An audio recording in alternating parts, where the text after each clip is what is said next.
What's going on, everyone? John Matrix here. Hope the new year's treating you guys well so far.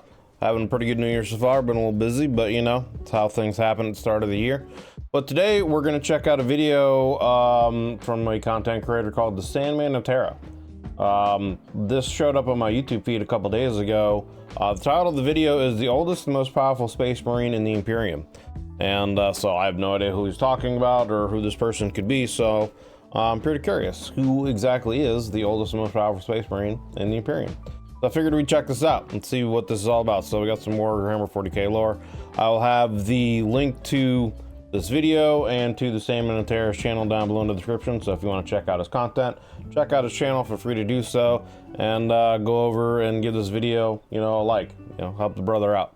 I'm sure he would appreciate it. So we're gonna check out this video here. Volume is good. Bada boom, bada bing, let's go. Cawl has a servant, my lord.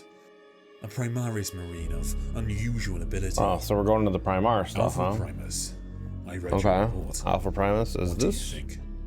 Okay, it is. He was not on show during the demonstration, and referred to himself as imperfect. Yet he was a potent psyker. Interesting. He was something else. So someone's talking to Gilliman, I I think? think Cawl was trying to keep him hidden. I'm not surprised. Cawl always exceeds his remit. I do not wish to know what monsters he has locked up in that ship of his. Did this warrior give you cause for concern? Beyond his creation, no. Primus protested loyalty and seemed to want to warn me about Cawl more than anything else. What did he say? That the Archmagos cannot be trusted.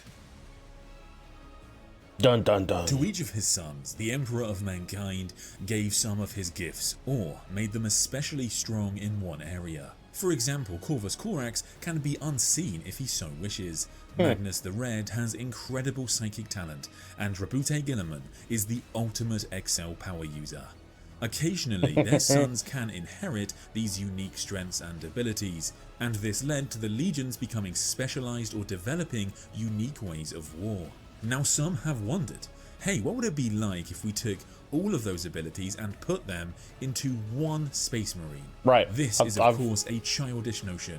I've kind of wondered that, you know, question myself, you know, if the Emperor were to have, again, this is one of those what-if scenarios things, if he, you know, raised his Primarchs properly or whatnot. I personally still feel like I have no, like, real evidence to kind of back this up. I still kind of feel like the Primarchs in general were almost like a first testing of some things that he was working on, and they weren't necessarily perfected. Because obviously they still had some issues, but he never really got to do more with them. You know, because they were scattered to the winds, and then they went to search for them, just etc., etc. The lore of the world happened. So I still kind of wonder if he wanted to do more with them and still kind of combine a lot of the various powers and things that they had into a more perfect being, I guess. That these guys were just a test to see, you know, how things would turn out, how their bodies would handle things, how they're making sure there weren't any kind of mutations, you know, etc., making sure there weren't any other kind of issues. But I don't know, that's just kind of my thought and my opinion of lore stuff so far. But anyway, so let's continue. Fortunately though, Belisarius Cawl is such a child. Cawl is an Archmagus Dominus of the Tech Priests of Mars, already old at the birth of the Imperium, and for 10,000 years he worked to save it. After the Horus Heresy, Rabute Gilliman gave Cawl two great tasks. One was to find a way to revive the Primarch should he fall, and the second was to improve upon the Emperor's Space Marine design. If you think this sounds like absolute heresy, you would be right. However, Belisarius Cawl has permission, and not just from Gilliman, but from the Emperor himself. I was gonna say, because he's a tech you know, they have a deal, you know. The Emperor had always had kind of like a loose alliance with the Adeptus Mechanicus and whatnot of Mars, right? So technically they kind of work outside the law, kind of, you know what I mean? So I would think that that would be the way to go, and he would be able to do it without any kind of backlash. See, an important thing to know about Belisarius Cawl is that he is not just Belisarius Cawl. He has an ability to soul merge with people, taking in their memories and their genius. The dominant personality, however, has always remained Cawl, largely because nobody has a bigger ego. One instance of this was basically forced upon Cawl. Ezekiel Sedaine was a scientist who worked with the Emperor during the Unification Wars and even perfected the black carapace of the Space Marines. He sought to extend his life further with Cawl's knowledge. Not only did this backfire with Sedaine's personality being dominated by Cawl's, but Cawl managed to see a memory of Sedaine's, where Sedaine met the Emperor and the Emperor referred to him as Cawl, clearly aware that the two would one day merge. Cawl, of course, was very confused about what the Emperor wanted him to do. I do like you, Belisarius, though many do not. But it is not your duty to be popular. It is to be important. Every dream is a reality somewhere. Know this, Belisarius Cawl. I will need you. You will think you have betrayed me. You will not in the end. The effect of this has been quite profound, and Cawl essentially operates believing he can do pretty much whatever he wants. He did indeed revive the Primarch and create a new brand of Space Marine, the Primaris Space Marine. Improving upon the Emperor's design was no easy feat, and to accomplish this, Guilliman gifted Cawl with the Sang Primus Portum, one of the most valuable artifacts in the galaxy. It contains genetic material of all 20 Primarchs. Cawl has accomplished feats that all consider incredible, but some consider heretical. Yeah, I can see why that would obviously be an object of great significance, because if it were to be destroyed, you know, they wouldn't be able to do, they just wouldn't be able to create a lot of more, they wouldn't be able to do a lot, you know, with Space Marine, you know, modifications and stuff like that, for if they wanted to improve more things in the future, maybe, you know, making more Primarchs, cloning other Primarchs if they want to, because like you said, he's able to, I guess, tap into soul memory, so maybe he has a way where if, you know, any of the Primarchs actually die, he can just clone their body and then somehow do like a soul transference, you know, into a clone or something like that. That would be interesting. If that's the case, if they could do that, why wouldn't they do that with the Emperor, unless the Emperor's like soul is just, you know, his psychic powers and abilities are just so great that it just wouldn't be able to be something that anyone could really handle. You know, I guess that would be kind of a loophole around that, but he said, hang on, let me back. He said something else here that I was going to comment on. Easy feat. I forgot. And to accomplish this, Guilliman gifted Cawl with the Sang Primus Portum, one of the most valuable artifacts in the galaxy. Oh, yeah, it's talking about it being heresy, genetic right? material of all 20 Primarchs. Cawl has accomplished feats that all consider incredible, but some consider heretical. Yeah, so there we go. So someone would consider heretical. So I mean, yeah, you know, it's one of those things where I think because, you know, he's an Adeptus Mechanicus, he's able to work outside of, you know, I forget what it's called, like the Imperial Word or the Imperial Truth. I think that's what it's called. That's what it is. Yeah, he's able to kind of work outside the law essentially, because they're not really necessarily, they're kind of their own like nation, I guess, race, whatever you want to call them. They're just allied with the Imperium. They're not actually necessarily, you know, a part of the Imperium, from what I understand.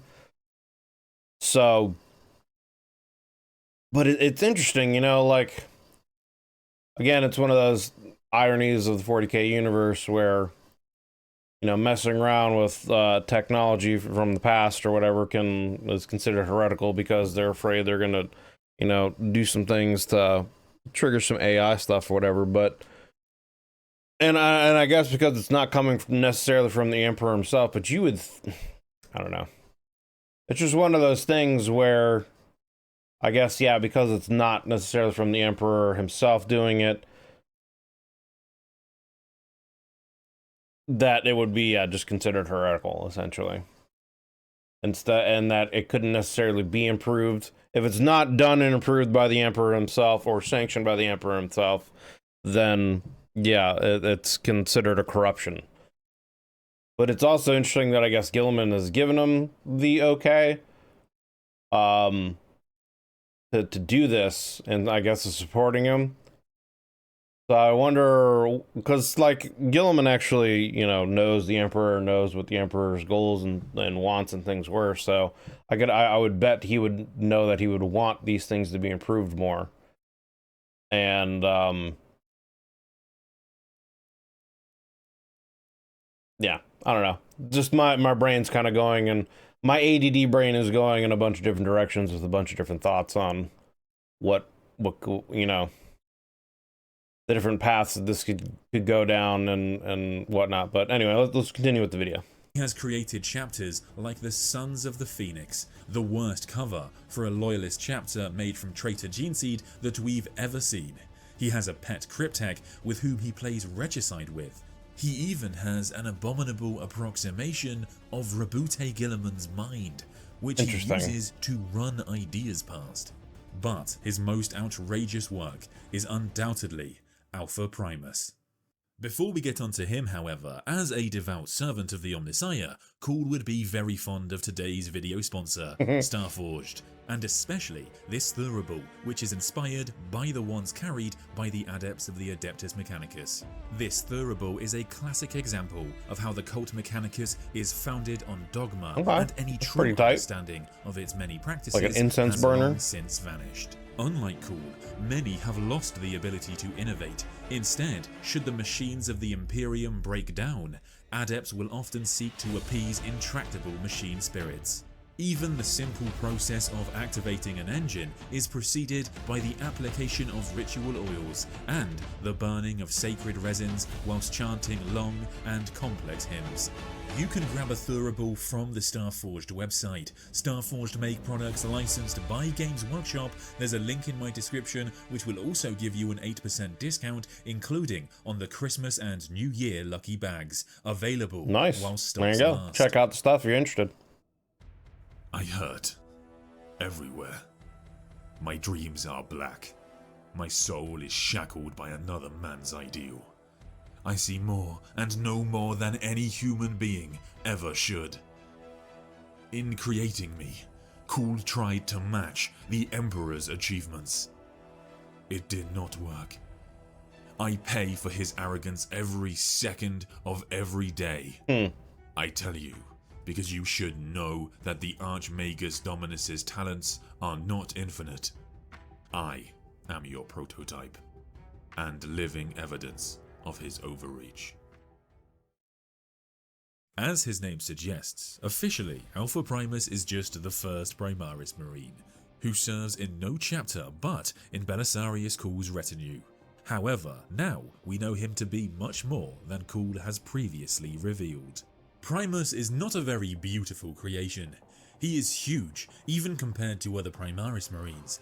He has purple lips, black eyes, and there is a coppery sheen to his pale, scarred skin. A coppery sheen that I assume would be very similar to that of Magnus the Red. Nevertheless, he heralds from no single legion, and his armor demonstrates this. He bears no heraldry, but instead wears the pale, unpainted gunmetal grey of raw ceramite. Interesting. Underneath the helm, his heavily scarred features really make him look as if he was cut up and then stitched back together. And Primus fears that this may have been the reality. I would bet, yeah. Cawl has told him that he was grown as a single piece, with only his base genetic coding drawn from several sources. Primus does not believe his master. Yeah, it wouldn't surprise me if he somehow, like, maybe spliced up.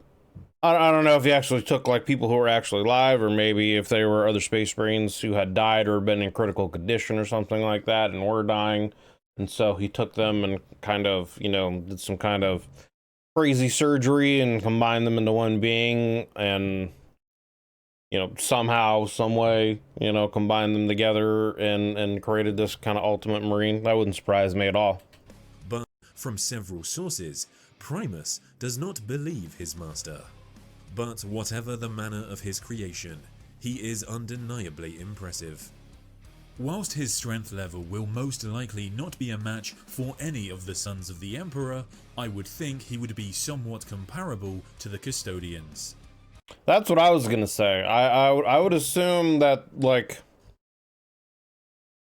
as far as like the overall power level goes, like it's the Primarchs and then the Custodians, but I would assume the new Primaris Space Marines would probably be pretty close to the Custodians, and then the Space Marines, etc. Emperor, I would think he would be somewhat comparable to the Custodians. Furthermore, it is in his abilities that he becomes a truly formidable opponent. He has traits and gifts from multiple legions.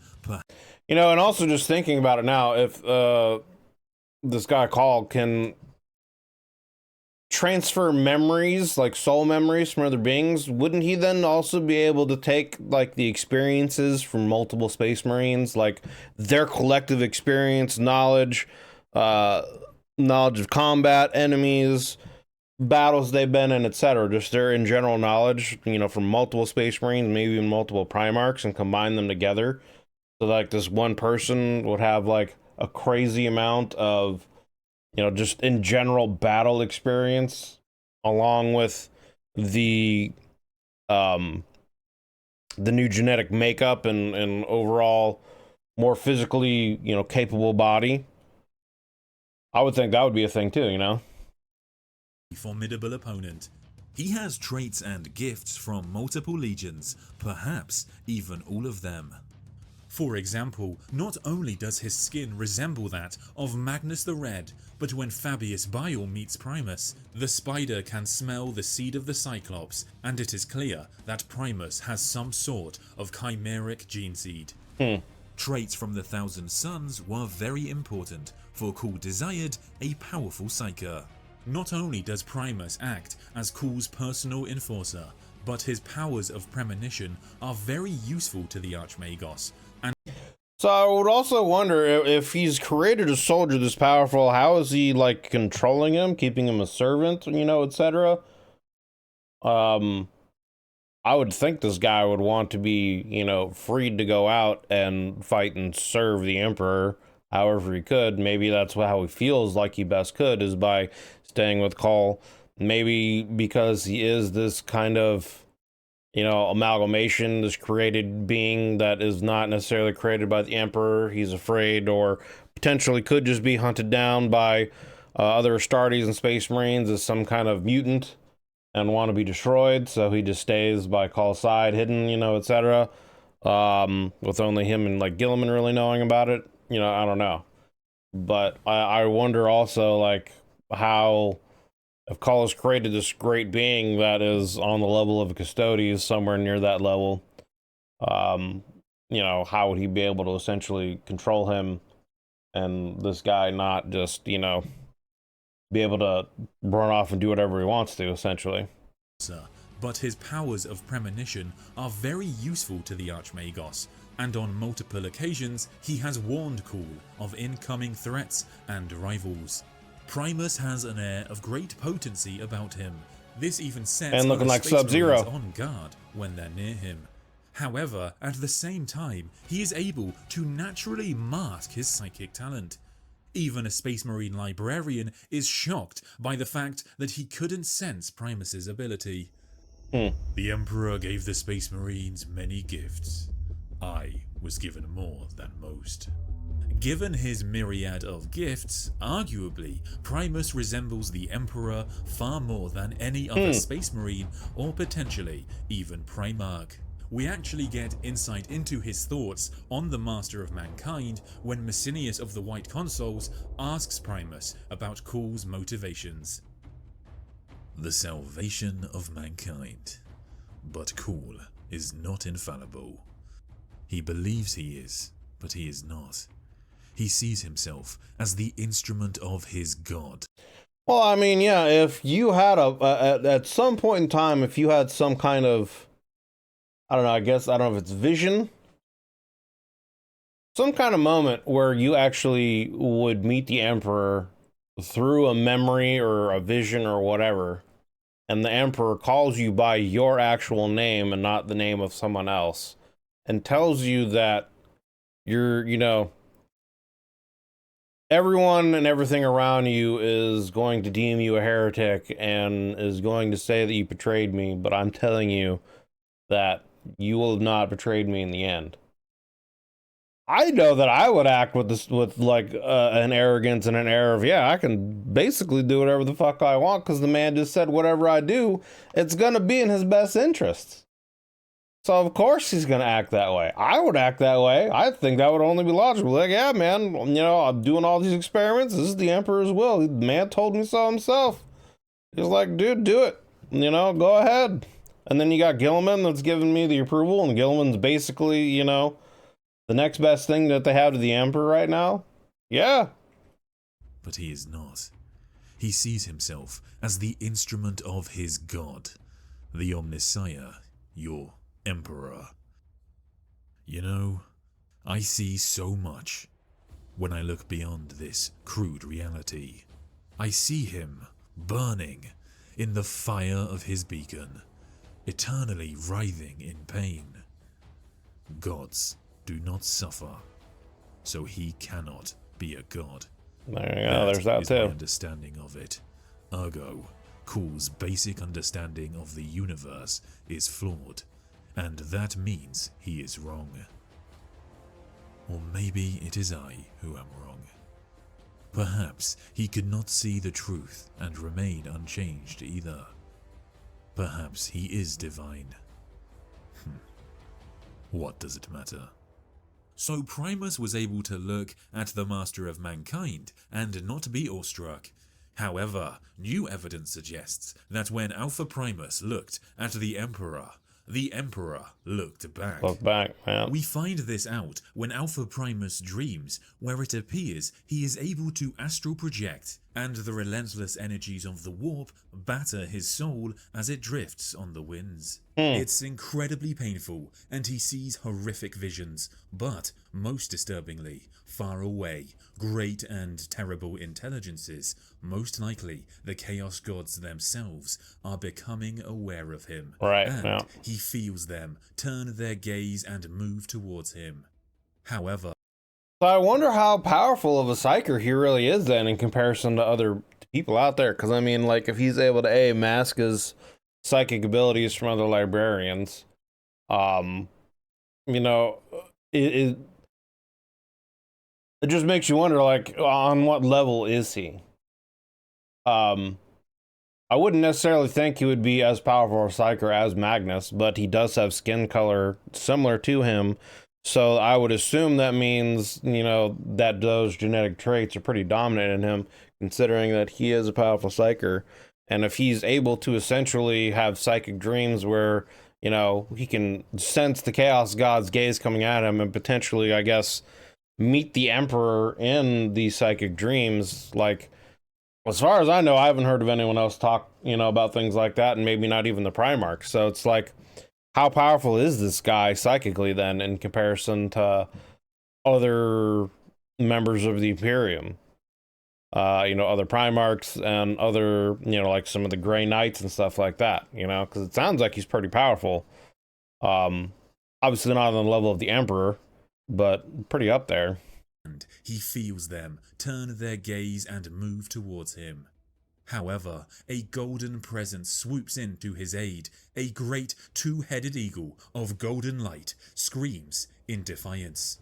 It looks like the Emperor of Mankind knows that Primus has an important role in the future of the Imperium. Nevertheless, generally, the warp is a source of great pain for Primus. Every time they passed the veil into the Imperium, the warp pulled his soul partway out of his body. Really? It was like having his Interesting. skin torn off. Cawl had made him poorly, he thought, or at least had overreached himself, because Primus's spirit was not seated properly in his flesh. This was no idle conjecture.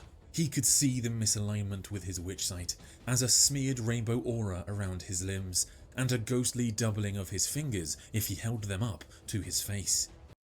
So, I mean, if that is the case, that sounds like he did do kind of what I was talking about with almost like a soul transference thing where he like created this body and then implanted his soul into this Primaris body. So if he is able to do that, then yeah, I mean, I guess he didn't do it necessarily perfectly, obviously, if every time the end of the warp, it feels like his soul is being ripped from his body. Maybe that's just a side effect of how powerful a psyker he is, but interesting. So I guess, I mean, if that is the case, if this is what happened, then that would mean that being able to transfer the soul of one being into another should essentially be possible in the 40K universe. And so, yeah, I would think that they would be able to make clones of people, and then if someone dies, powerful enough psyker could potentially grab the soul from the warp and bring it back, right? You would think. So, and I guess it would just be a case of how powerful is that soul? Would they be able to do it? You know, because it all comes back to me to thinking about, you know, bringing the Emperor back. Because obviously that would be one of their ultimate goals, would be able to clone a perfect body for the Emperor out of the genetic material that is left from the rotting corpse on the Golden Throne, and make, you know, a new healthy strong body, and then make it so that the Emperor's soul could be transferred into it. Now maybe it would be something where the Emperor could do that himself because his soul might be powerful enough to do that, you know, I don't know. Or maybe it could be a case where, well, no, because it's soul energy, right? I was thinking maybe it'd be a case where they could clone the body, and then, you know, the Emperor could just absorb the like power from the cloned body to restore his original body. But it's like the soul transference is what is keeping him alive and feeding him power. So that wouldn't, I would assume, not really do anything. So I don't know. It just brings up a lot of interesting questions on what certain things could be done. So interesting. Limbs and a ghostly doubling of his fingers if he held them up to his face. Besides the constant aches his engineered physique inflicted on him, he endured an acid spiritual discomfort each time. And it also sounds like this, again, is kind of like an early alpha test of whatever this body is. You know, this sounds like this is just a test run of creating, because it says he's the Alpha Primaris, and they've made Primaris Space Marines after, I believe, you know, who are like the next level of Space Marines above the Astartes. They're kind of like, they're not as necessarily, I think, as powerful as the Custodes, but they're definitely above the normal Astartes. And I guess they're kind of like the next new generation of what Astartes are going to become eventually. So it sounds like this guy was like the first test or whatever of creating them. They moved from one. He endured an acid spiritual discomfort each time they moved from one realm to the other that took hours to subside. As a result, Primus hated warp travel. Alpha Primus is quite simply too powerful. The Archmagos is nowhere near as fine a craftsman as the Emperor. Primus's soul does not sit properly within his own body. Right. The immense pain this has caused him has led to Primus being quite bitter about his psychic abilities. I bet. In fact, this goes further, and generally, it seems like he doesn't actually like Belisarius Cawl very much. I don't serve him, I belong to him. That doesn't mean my mind is the same as his. Working with Cawl is not just difficult for Primus, even having to suppress violent thoughts at times. Yet, according to him, for thousands of years he has served loyally. For thousands of years he has completed secret missions for the Archmagos. Primus's tenure here would make him the oldest living space marine in the Imperium outside of a dreadnought. though as we've seen, Primus isn't really loyal to the Emperor so much as he is a devoted servant of Belisarius Cawl.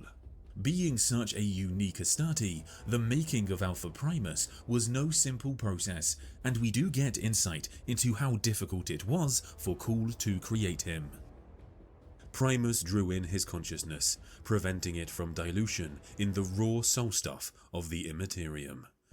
From his own memories he forged a subrealm he could traverse, a place of personal truths.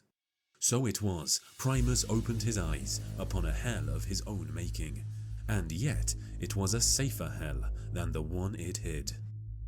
He came into himself already walking, his bare feet hitting the ice-cold decks of Cawl's laboratorium levels. Though the place reeked of strong chemicals, the smell of blood was everywhere beneath it. Lights flickered, illuminating frozen, screaming faces, only half obscured by the frost covering the suspension caskets. These were his brothers, stillborn all. This was the place he was made. Primus breathed deeply of the toxic airs. They burned his lungs the way they had the first time he had drawn breath. The cold was so intense it felt like fire. There was nothing good here, only horror, enough pain to drive 100 men mad. Yet, not only did he allow himself to feel this memory of pain, but he allowed himself to feel the pain of his meditating physical body, to which he was linked by a tenuous strand of thought. He welcomed all. Pain was what he was. Comfort was the most pernicious freedom of all. He walked down the long avenue of caskets, stuffed full of Cawl's abortive attempts to fashion him, each one identical to the smallest subatomic detail. They were him, in the most fundamental sense. Cawl had told him many times that the pain he felt should not exist, that he was perfect in every way. He was dismissive of his offspring's suffering, as all fathers who have too much to do are. But Primus knew the pain was real. How many brothers Cawl had made before he finally succeeded, Primus did not know. Only that his name, designating him as first, was a mockery of fact, and that he bore the agonies of all others. In the distance there was a screaming, raw, agonized, drawn from the well of pain that went down to the roots of time itself. It was his voice. Primus walked on, the screaming abruptly cut off. On the planet of Sotha, Primus and other space marines... So, I mean, clearly, it seems like he's a clone of some kind of, I guess, amalgamation of different, like, space marine genetics that have been combined together or whatever to create him. And there's been multiple clones of the body. And I guess it's a situation where somehow his soul didn't, get seated properly in his body. So he's kind of like halfway here, halfway still in the warp, which is why he feels constant pain. That's interesting. Obviously why, when he sleeps, he's haunted by potentially the Chaos Gods coming after him and the Emperor coming and protecting him. I wonder, I don't know. Again, it just seems like he's like the alpha. He's just the first in the test run to try to perfect a potentially new space marine. That's what I'm getting from this. Sotha, Primus and other space marines encounter a dimensional mirror. This allows you to see a representation of reality as it might have been had fate taken another course. In the mirror, Primus is not visible, but there are 20 marines, all wearing grey armour. This could be a nod to the fact that Primus has gifts from all 20 legions within him. However, another explanation is that Primus had 20 brothers before he was perfected in the eyes of his master. Okay, so there are 20 other versions was of him. so great that eventually it attracted the attention of Fabius Bile, the spider himself. Once the chief apothecary of the Emperor's Children Legion, Bile has a knowledge of genetic manipulation second to none. However, due to his dark experiments, he is loathed even by those who once called him brother. As the Indomitus Crusade swept the stars, Primus had a premonition that an ancient being known as the Spider was coming, and he notified Cawl. His premonition, of course, would be proved correct. Bile and his forces boarded the Zarquasitor, a gigantic freighter hulk and Arch Mechanicus that serves as the flagship and mobile laboratory for Cawl. Originally, Cawl suspected Bile was after the Sang Primus Portum. He would discover, however, to his horror, that Bile actually sought Primus, and more specifically, one of his progenoid glands. Space Marines have two of these, one in the neck and one in the chest. They are incredibly important because new gene seed organs are made from mature progenoids that have been removed and cultured. This was all the Spider needed, for when he heard the tales of this mysterious Space Marine, he realized that Cawl had invested within him incredible knowledge, and therefore, if he could get his hands on one of Primus's progenoids, he could take his genetic experiments to another level. Right. Primus would indeed be subdued by Bile and his servant Porter. Because, like, again, he was given the like Primarch gene seed thing or whatever. They said at the beginning of the video, and I can't remember what it was called, but the thing that had like the genetic material from the various, Primarchs. He was given that by Guilliman for him to experiment with and to create this thing. So having a body made from that would kind of be like a geneticist's dream, right? To want to have that to work with, So, yeah. Of course he's going to be after this, and of course he's going to want to, play with it for his own experiments, of course. Primus would indeed be subdued by Bile and his servant Porter before they were found by Belisarius Cawl. I would guess you have not told Lord Guilliman exactly what you have made here. Wise. I would guess you have not told him either, have you? I can think of no other reason he did not use the full extent of his abilities when he came against us. I was a little concerned, I thought I might have bitten off more than I could chew. But he doesn't know what he is, does he? Tell me, so I may hear it for myself, from the mouth of the man who is confident enough to attempt something like this. Something so audacious. I sense the unprecedented blending of many lines of gene seed in this being. I see such potential, and yet I can only guess the half of what you have done. Tell me what he is, Archmagus Cawl. Do me this favor. Sate my curiosity. Cawl looked to Bile, then to Primus, then back again. What indeed was Primus? The first Primaris? Which, in a sense, he was, though that was not strictly true. A great experiment? A deliberate provocation to the hidebound fools who ran the Martian Empire? A demonstration of his own hubris? A death sentence? Maybe, if his nature were revealed. Right. He was all those things. I mean, that's kind of going on what I was saying earlier. Like, if it was really found out and made public that he created this, he would be considered like, I would assume he'd be considered like a mutant, an abomination, and the Inquisition and various other factions would want to destroy him. I'm wondering if he's like really trying to almost, whether knowingly or not, create like an Emperor clone body. You know what I'm saying? I wonder if that's kind of what the Emperor's ultimate goal was. It is my idea that I was just speculating on earlier of creating another body for the Emperor to have his soul inhabit. So I'm wondering if that's what the Primaris experiments essentially are going to eventually lead to, is that, and if that's what he's eventually going to come across. Maybe, if his nature were revealed. He was all those things and more, but none of them mattered. Only one thing mattered. He is my son, Cawl said flatly. I see. I understand.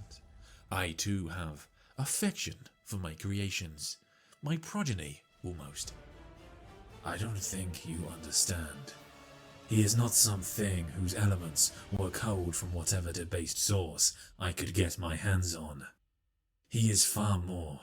His genetic code is complex, but there are elements of myself in him. Porter is just as finely designed. He is not designed. Not completely. Do you not see? I made him from myself.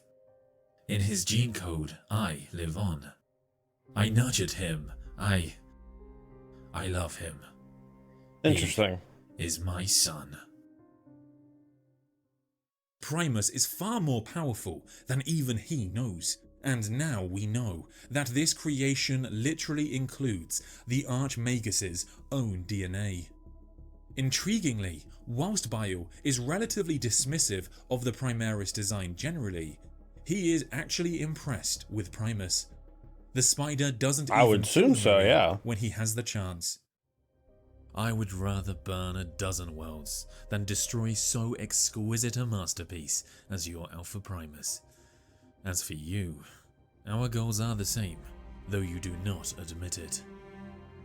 With the progenoid glands of Primus, Bile can finally fulfill his obligation to the War Master. Previously, after the Pandarax campaign, Abaddon received the oaths and fealty from Fabius Bile and his ilk in exchange for the progenoid glands of Epimetheus, one of the original founding members of the Grey Knights. Now Bile is armed with these incredible resources. He is able to go ahead and create a new type of powerful warrior for the Black Legion, and Abaddon's forces can that would not be good. To the heart of the Imperium.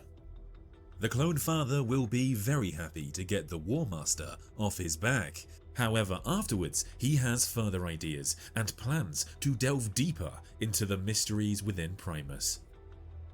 Whilst this is a video on Alpha Primus, I do think it's worth talking about Porter for a bit, because she represents Bile's answer to Primus and potentially in the future an improvement upon Cawl's design. Porter is one of Bile's new men and his greatest creation.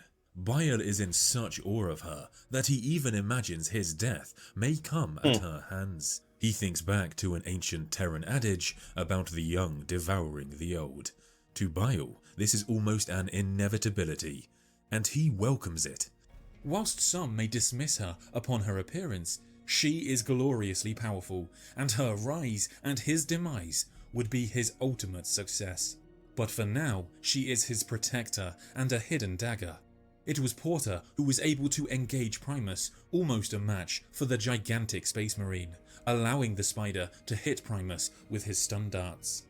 Not only does Porter have speed and strength that are a match for the Adeptus Astartes, she has superhuman perception and intelligence, but most surprisingly of all, as she charges against Primus, he can sense no movement in the warp, not the slightest betrayal of thought. It's almost like she has no soul. It looks like whatever is causing this may be one of the most important aspects of the new men from Bile's point of view, and the reason he thinks that Porter and her kind will one day replace Homo sapiens. I wonder if that's the like nullifier gene or whatever that some of the, I think it's the Battle Sisters. There's like a section of the Custodes that are like all women, I think, that have like that nullifier gene or whatever. So like it like messes with psychers and whatnot. So I wonder if that's part of that. Thinks that Porter and her kind will one day replace Homo sapiens. He makes it clear to Cawl that their shared aim to save humanity means their goals are aligned, and in a way, his ideals are also very similar to that of the Emperor and the Perpetuals.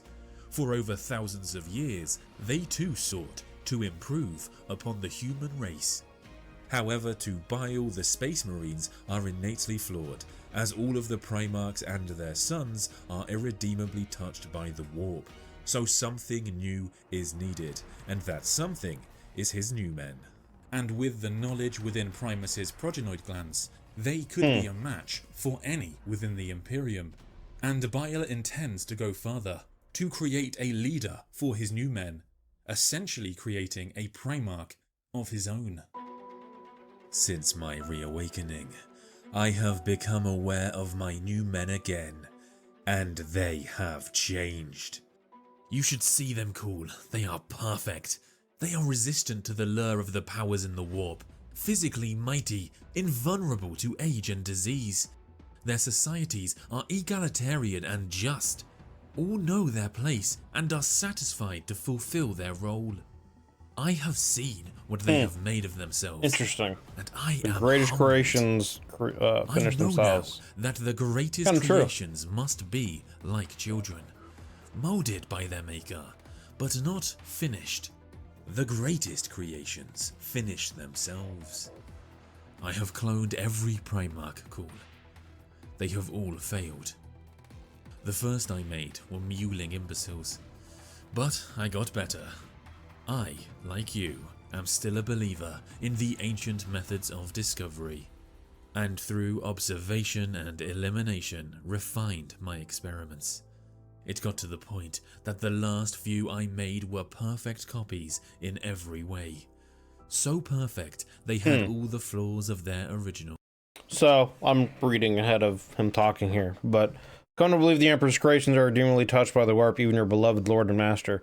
So, I have read some, there have been some comments, you know, about some of the stuff with the Primarchs where the Emperor may have gone to the Chaos Gods to help create some of the Primarch stuff or whatever, and so, like, yeah, some of their souls are actually kind of bound to the warp in some way, potentially, or he used some of the powers of the warp to create the Primarchs in some way, and that's how the Chaos Gods were able to find them and scatter them when they were young and still being created. So it's interesting that he's saying that, come to believe the Emperor's creations are really touched by the warp, and are thus then, you know, susceptible to being corrupted by it. So I wonder if that really is just one of the great flaws that the Emperor had with creating the Primarchs in general, was the use of the warp in their creation, and so they are just susceptible to being corrupted by it. Like, I guess he was, see, and again, that goes back to that big question that I've asked multiple times, is what would have happened to the Primarchs had the Emperor been able to fully raise them without them being scattered? Because you would think that he would have been able to train them and bolster them, you know, against the warp and its corruption better, you know? Because, I mean, the Emperor, as far as we know, is the most powerful psyker that has ever, the most powerful human psyker, you know? And, you know, his power is so great that he's able to essentially erase souls from existence, you know? That's what happened when he was fighting Horus. He purged the demons from Horus's soul and then eradicated Horus's soul so he couldn't be claimed by the warp and be reborn, you know, as like a greater demon or something like that, from what I understand. So I guess, like, I don't know if it's a situation where he is so powerful that he's able to just stave off, you know, the corruption of the warp, and maybe that's what he was trying to do in the creation of the Primarchs by imbuing them with more warp power. And because they were scattered, he was never able to finish them. That, to me, that's one of the big things. It feels like the Primarchs, again, were like a first generation experiment, and he was never able to, like, truly finish them. And by the time he found them, they were already adults, so he really couldn't do anything more with them, I believe. Or at least I would think. Other than, I guess, just seeing how they were, and if he wanted to, I guess, potentially, like, kill them and start over. But I feel like he was busy, you know, I feel like the Emperor had too many fires burning and was trying to accomplish too many things and spread his focus too thin on so many things. Like, if he I don't know. Again, this goes into a bunch of other what if questions, and I'm going off on the tangents at the end of this video here. But, you know, if he had stayed with the Primarchs during the Crusade instead of going back to do the Webway project, potentially they never would have felt betrayed, and the, you know, heresy may not have happened, or it may not have happened how it did, and maybe he could have eventually had more time to go back and finish the Webway project. Or maybe if he started the Webway project earlier and finished it earlier before a lot of this happened, you know, et cetera, et cetera. It's a lot of, you know, what if questions that kind of come up in my mind that never are just speculation and will never be answered. But that like last line there, the Emperor's creation are demonly touched by the warp, and even her beloved Lord and Master. So yeah, it's interesting to me that it's just interesting. It just brings up a lot more questions. This video, if anything, has really brought up a lot more questions. And let's just, there's a couple minutes left, so let's finish the video and then I'll get into that at the end. Way. So perfect, they had all the flaws of their originals, including being attracted to the bright flame of damnation. I've come to believe the Emperor's creations are irredeemably touched by the warp. Even your beloved Lord and Master. And so there we have it. It seems to me that in this epic battle of two geniuses, we have one man who tried to create the ultimate space marine, and we have another who is trying to make them obsolete. The character of Primus is fascinating. It's worth remembering that Guilliman is aware of his existence, as, it seems, is the Emperor, and so I can't wait to see what they do with his storyline. I think people tend to want to think of Primus as Cawl's Primarch, or at least a Space Marine of Primarch level, and I'll be honest, I don't think that's the case here. However, the man is still an absolute monster. But also, the narrative opportunity with Primus is fascinating.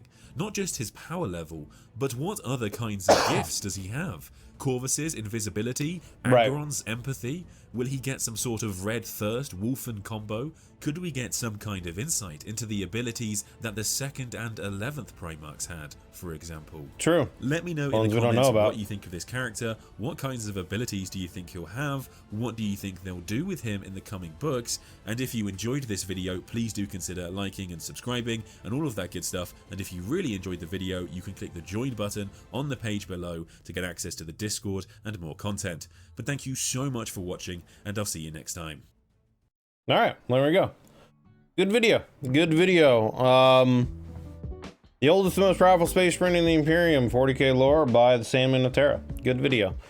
For me, the character of the you know, Alpha Primaris is interesting, but the other lore issues, or not issues, but just the other lore stuff that he really kind of brings up are the things that are more fascinating to me from this video.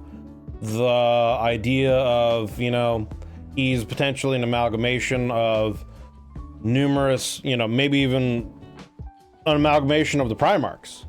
He could be a combination of the various genes of the Primarchs put together into one being, and it's just not necessarily perfected yet, but he might potentially have abilities from all of the various Primarchs. You know, he could potentially have, he might not be able to do them as well or be as powerful, but maybe he's got, like I said, the abilities from all the various Primarchs. He's a very powerful psyker. He has lots of premonitions. Ooh, excuse me. He's got premonitions. He, you know, his soul hasn't been seeded properly. That to me is one of the most interesting things. The fact that it seems like he's able to essentially transfer a soul from, I assume the process would be just grabbing a soul from the warp somewhere, somehow, and putting it into a body. Because, I mean, unless he's taking the soul from some other dead space marine or something like that, some kind of dying space marine, and transferring it into the body. You know, I don't know. The video didn't really go into that, but the idea that I'm getting is, yes, someone has died, or maybe whether it's recently or not, someone's died and he's able to grab that soul and put it into a body. To me, depending on how exactly that works, is the most fascinating bit of lore from this, because there's a lot of implications that can come from that. You know, Gilliman asked this Mechanicus Cawl to, you know, find a way to where if he died, he can be revived. And it sounds like the way he would do it would be to clone his body, which it seems like he already has, because he said in the video that he's got like a replica of Gilliman's body that, or maybe mind, not necessarily body, but that he's able to talk to and run ideas back and forth through. You know what I mean? So it just brings up implications of, if you can create a clone body and transfer a soul into that, what would that mean for the Emperor? Is ultimately what it comes down to. And I already kind of talked about that earlier, but I feel like that would be, for anyone that really knows the state that the Emperor is in and the goings on of the actual higher up stuff in the Imperium, the goal would want to be, I would think, to bring the Emperor back. You know, so the idea of being able to clone the Emperor's body and eventually perfect that and make a true replica of the Emperor's body, or maybe even improve on it and make it even more powerful. And then that, combined with the fact that the Emperor's, you know, spirit has been fed 2,000 psychers a day for however many thousands of years or whatever it's been, you know, to increase his power and keep him alive, then bringing the Emperor back into a living body, potentially, you know, even stronger than he was before. You know, there's just, like I said, there's a lot of interesting implications with that. And then also just what they're able to do, because it really sounds like they're gearing up, I guess, to create a new version of Space Marine that is just better than what is currently there, that has more potential abilities, but I guess potentially more volatile. I don't know. But it sounds like this guy, this Primaris character, was really just kind of the alpha test to see if it could even be done, and what the outcome of that would be.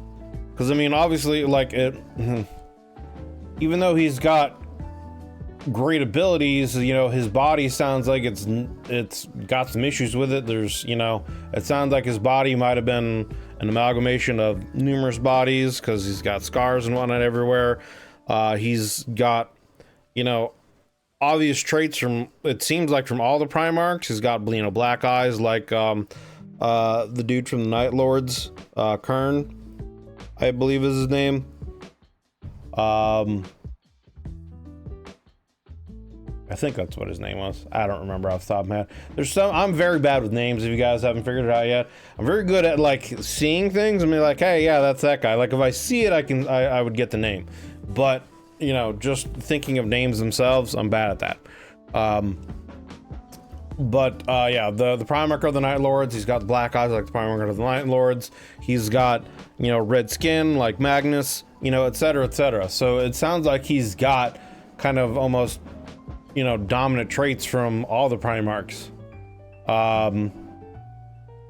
But the interesting thing is also that his soul isn't necessarily anchored to his body properly, and whenever he enters the warp, he, you know, hurts him, feels like his soul is being ripped out, and whenever he dreams, it almost seems like his soul is leaving his body as well, and he just feels himself floating, you know, out there in the warp, and potentially, you know, coming under the eye of the Chaos Gods, and occasionally having the Emperor come and basically, you know, protecting him. So it's clear that the Emperor has some kind of plans for him in the future. I almost, again, I feel like it's almost like this is the first step in creating a new body for the Emperor, because again, this Mechanicus, you know, guy has had a memory vision where the Emperor, like, literally told him, hey, everyone's gonna see you as a heretic, but in the end, what you're gonna do is going to, you know, serve me. It's going to, I think he even said to the point where it's gonna save me. I don't know, but yeah, I don't know. That's just me and my speculation. I feel like it's going towards creating a new body for the Emperor potentially, and then bringing the Emperor back. So we'll see. But very good video, very interesting video. Like I said, I will have the link for this video and for the channel for Sam Minotauro down below in the description. Go down there and you know, if you like the video that he made, give him a like, and check out the rest of his content. But yeah, if you're still watching this video here to the very end, I greatly appreciate it. If you liked the video, consider leaving a like and a sub. That helps me and the channel grow. You could also hit the join button down there to look at the member benefits. We're going to start doing some of these reactions are going to be starting to be done exclusively in streams, where you can join in some discussions, some pre and after discussions. The videos will be uploaded later on for everyone to see, but if you want to join in and, you know, watch me do some reactions live and join in the discussions, check out some of that stuff. But for now, that's gonna be it here, guys. It's gonna be it for this video. Appreciate you. Hope you're having a wonderful day, and I will see you guys on the next one.